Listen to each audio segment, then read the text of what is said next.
Hi you guys. So in this video I'm going to service a little Solex that comes off a Renault Dauphine. It is a F28 IDT, and these Renault Dauphines were manufactured between 1956 and 1967, and I'm assuming all those models had this carby on. Anyway, spares are very scarce for this, but we'll make gaskets and stuff for it. Let's see how that goes. So there's the carby. So considering how old it is, it's actually in a very good condition. It's never been butchered, got wrong screws in, I'll fix that. You can see the carb top is very flat. And you know, this thing is like possibly as old as me or even older than me. So it's actually in really good condition. I did notice the little shaft and the bush is worn. We'll fix that. Put a bush in there, you know, machine it out and put a bush in there. I've got engineering works that does that for me. And then all the gaskets and stuff that we need, I'll have to give it to my gasket people, and they need to design it and cut it out of gasket material. And then I do have a needle and seat for it. But anyway, let's strip it and see how it goes. So with any carb service or carb whatever that you do, you need to always have a tub ready like that. Put all the screws and washers and gaskets and stuff in there. Number one, so you don't lose it. Number two, when you're finished, it should actually be empty when you're done. Otherwise you've forgotten something. So, but I'm not gonna bore you with taking this apart.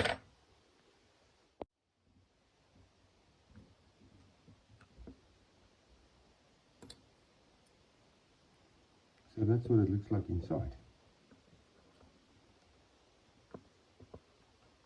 The float looks similar to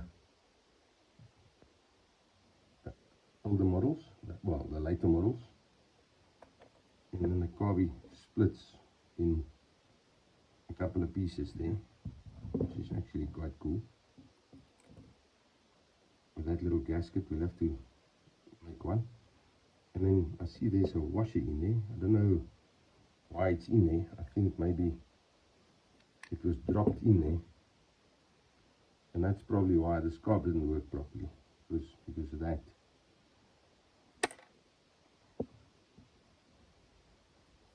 All in all, it looks quite acceptable.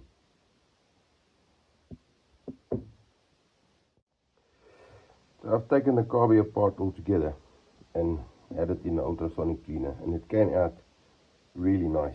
I'll open that up, clean it, carb cleaner, and put it back together. But you can see it's actually in really good condition. So I was a bit naughty, I've taken this choke bit off, and you're not supposed to. So here's some literature on some of these carbs, and it says there, on no account thereof should any attempt be made to modify and adjust the auto starter. So there's a whole write-up here, and it's done at a specific ambient temperature in the factory and so on and so forth. So you're supposed to never take that off. I wanted to because I had it in an ultrasonic cleaner, but I made a little mark at the bottom, you can see there. So I'll just put it back exactly on that same spot. So although I was a bit naughty, I was wary of it. Here's the gaskets that I've made. There's the needle and seat, and then there's this altitude compensator. We'll talk about that a little bit later. I just want to get this carb body together with a float and all of that, and then we'll talk about this. So I've put that choke bimetal cover back, and like I said, I marked it when I took it off over there, and it's back on exactly the same position as what it was before. I do see there's a little mark there. I don't know where that's supposed to line up with. I don't see anything on the other side of the body, but like that literature said, this is set up in the factory under special conditions, so not something you and I can do. Just to try and show you what happens inside here. I've got this, courtesy of our friends. I've got this off the internet. This is of a different model. I'll scan this and put it on the video so you can see. But there's that disc that when it turns, it allows more and less air to go through. And then on the top here, there's a starter plunger similar to those on the DCD. Just want to push it down slightly. There's a little starter plunger there that then helps with high idle when you're on high idle. And then you'll see at the bottom, next to the butterfly over there, that's where all of that fuel and air mixture comes through that hole there. So that's what gives you your high idle and they help you start.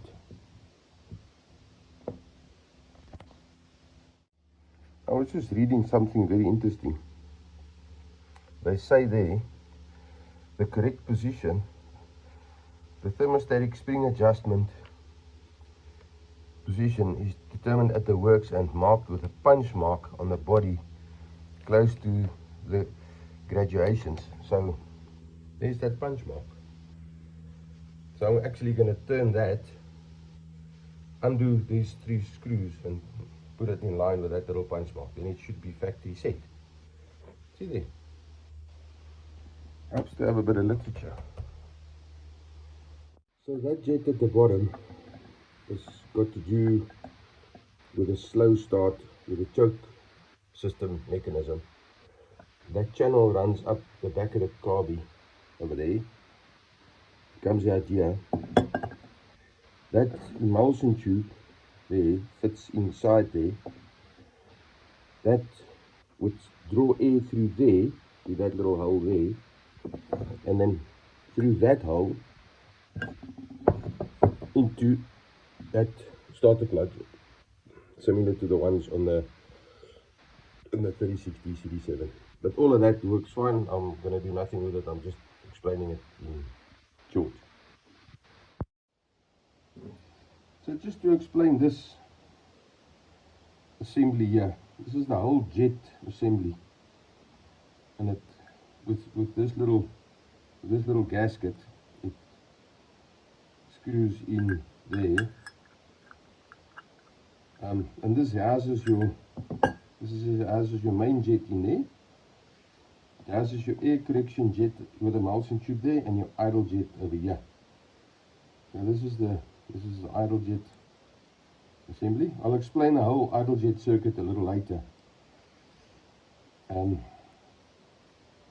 then this is your air correction. It's got this emulsion tube on at the bottom there, and they're all different sizes, so you can't put the wrong one in the wrong place. And that screws in there with that little gasket. So the idle mixture screw goes in there. You can see this one has been abused a little bit. Anyway, it goes in there, and the fuel comes from this channel here, which in turn comes from those 2 little channels over there, which in turn draws the fuel and the air through this, and that's how you get your fuel down for your idle mixture, which is a little, you know, this in later models this was on the outside of the body, so you could clean it and change the size if necessary. So if this blocks up, you'll have to take the whole carby apart, which I suppose is okay. So before you tighten this, you can see there's a little bit of play there, and you've got to have it in the right position for this jet that goes in here to line up. And I think it's best to have it lower down over there, and then just nip this up. Just nip it up. Okay. Do not over tighten it. I just want to show you this emulsion tube over here.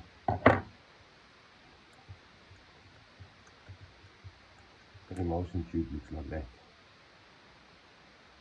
So even if you wanted to, you can't put the jets in the incorrect places because they're not the same size. So that jet inside there and the jet inside there, these two, they're all different, they're not the same. So even if you wanted to, you can't get it wrong. You just nip that up. I can see this has been loosened many times and the one at the bottom as well. But I don't think there's anything wrong with it. But time will tell.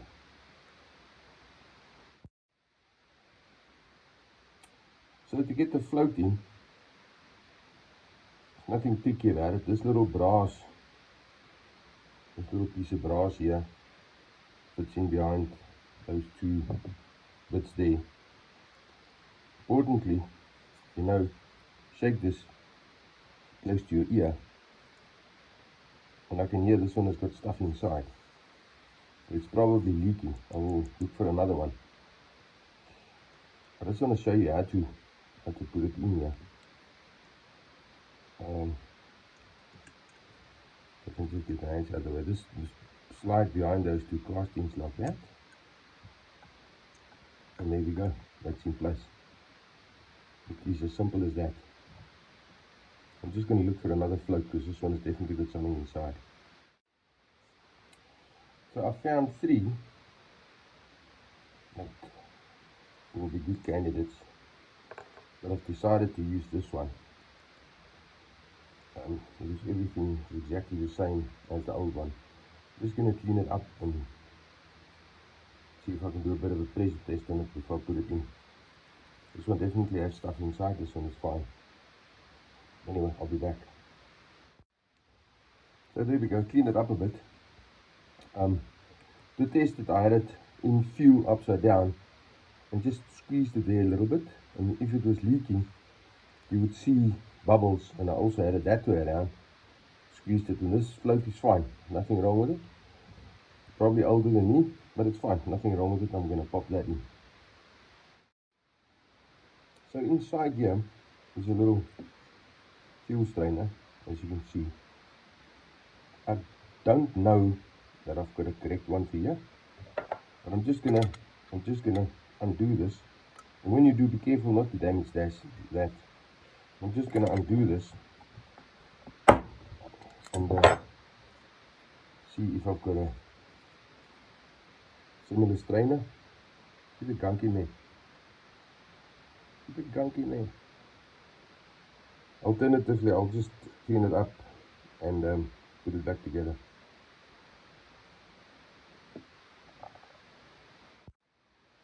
So when I took the Newton seat out, I noticed it had 3 little washers below it,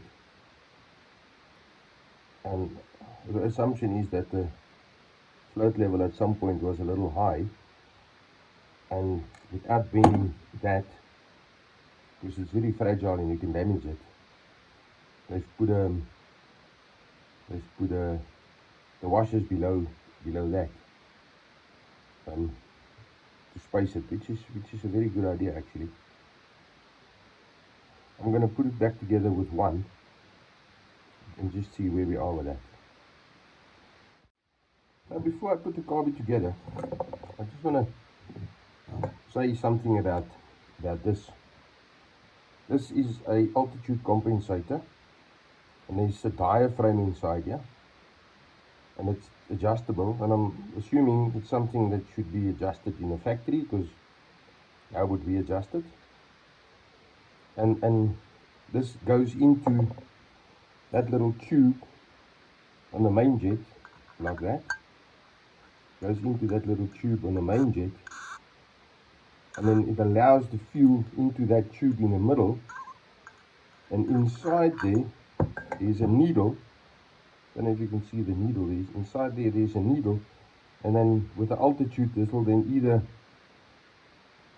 press it in for leaner, because leaner at altitude, or when you're at the coast, make it a little richer and pull that needle out. I would advise the customer not to use the car with this on.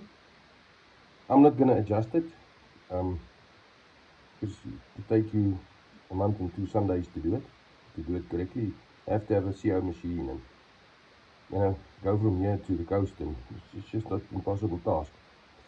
I'm assuming in a factory they do it under controlled environments. So I would advise the customer, I'll give him a plug for there, just to plug this hole, and I'll send this with, not to put this on. So for now, I'm just gonna plug that hole. I see on the internet, all of the carbies that I saw like this is plugged. So I'm just gonna plug it. So the float level is going to be between 15 and 17 millimeters from the top of this side of the carb, yeah, the top of the carb, yeah. And according to the manual, you've got to start the engine and let it idle and then take it apart. The car's got to be level. So I'm just holding it in a soft jaw over here, and then I'm going to put the carb top on and just hold it there by hand and put this on. I've got a fuel tank at the bottom here, and I'm just gonna, with the bellows from a marine engine, I'm just gonna pump very slowly until I feel it stops. You can hear it going in. You've got to be so careful, because you can easily over squeeze it. Yeah, I can feel it stopped. So let's see where the float level is.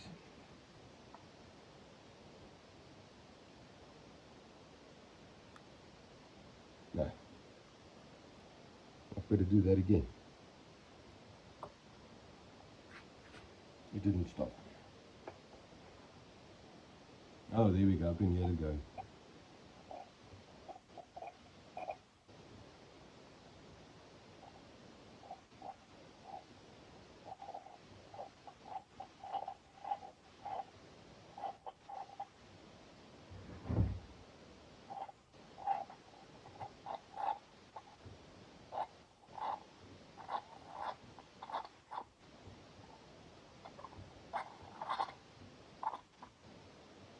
That should be it.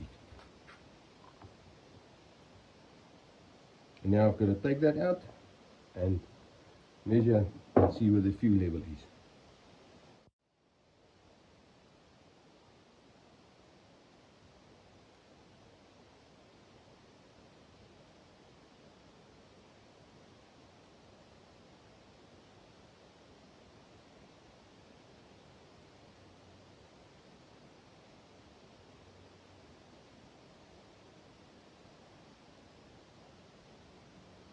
Five, 10, 15. That is probably about spot on. I would reckon that float level is spot on. So now we've got to put it together. I've put all the gaskets in place, and this is one of those situations where you probably need an extra hand.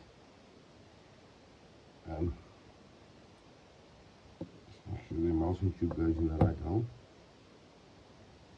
And then I don't have the correct screws yet. I'll get there. And then we just put it together.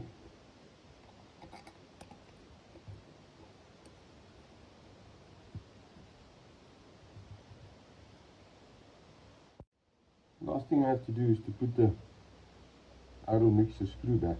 Probably need a new one, because somebody's over tightened it sometime in the past. Probably because the choke was messing around and this altitude meter was messing around. So usually with these I screw it in until it touches, and then 2.5 turns out as a starting point. This is so delicate. I get so many, especially, there we go.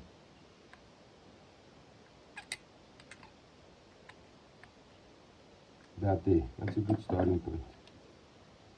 I think the carby came out okay.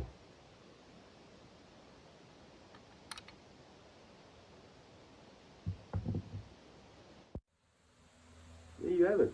Zip is done.